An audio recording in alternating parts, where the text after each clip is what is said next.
eyes and stretch out one arm to keep my balance. Just as I take my hand away from my face and open my eyes, the last scarlet rays of the sun sink behind the treetops across the lake. I'm alone in an unfamiliar place, alone with the silence and the darkness that is now rapidly descending.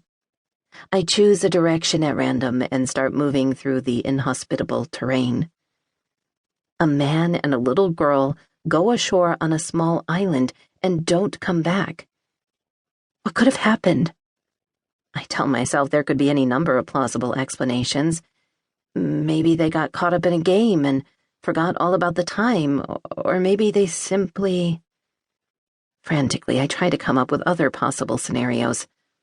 Perfectly natural reasons, innocent and benign. But the problem is that none of them can explain why Alex and Smilla are still missing, and why they don't respond to my calls. I open my mouth to shout again, and I'm shocked at the hysteria I hear in my own voice. As I stumble onward, I train my eyes on the ground and the trees.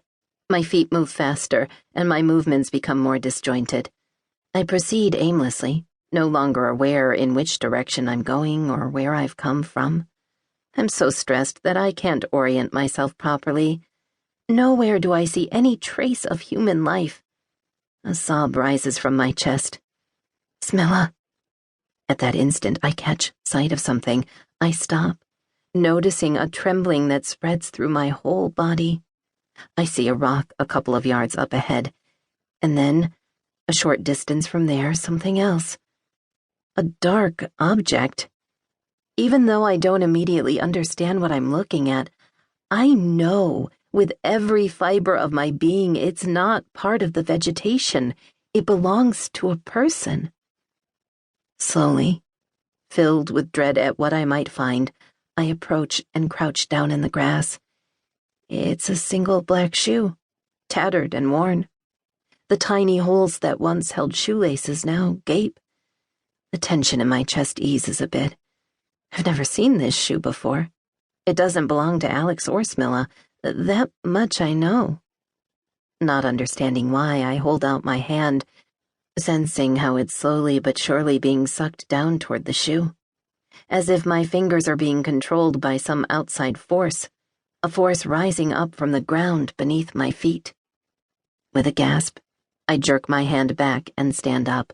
What are these strange ideas and notions that keep creeping into my mind? Remnants of Alex's ghost stories must be lingering in my consciousness. The stories about Lake Malice and its malevolent powers. Briskly, I continue on, reminding myself that those tales are nothing more than supernatural nonsense mixed with old superstitions. Yet I can't help looking over my shoulder several times. My feet cut through the grass faster and faster until I'm practically jogging. I weave between the tree trunks, their shadows growing deeper, their scraggly branches reaching for me like long, malevolent arms. Something grabs hold of me, twigs scrape at my scalp like claws, and I scream loudly, unable to stop myself. The sound of my own terror is too much for me. Thoughts spring into my mind and race wildly, no longer under my control, whipping up greater and greater waves of emotion inside me. I'm not going to find them. I'm never going to find them. But then, at that very moment, something occurs to me. Make a phone call. If I can't find them, I need to call. Of course. That's the first thing to do when someone goes missing. Why didn't I think of that before? I slow down and, breathing hard, shove my hand in the pocket of my capris.